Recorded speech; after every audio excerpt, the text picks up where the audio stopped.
Now, let's understand Enterprise Project Structure or EPS.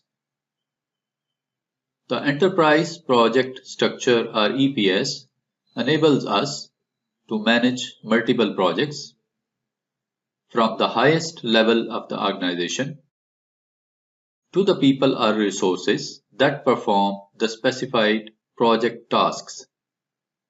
That means it summarizes all the projects in the organization. EPS helps us to manage all our projects in the organization from the top to bottom.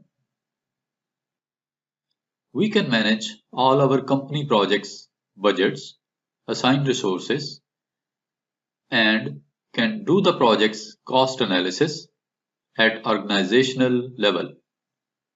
Work breakdown structure or WBS is a hierarchy or levels of work or sections that are separated into different work elements, which must be completed to achieve project objectives. Every WBS element may contain more detailed WBS levels or activities.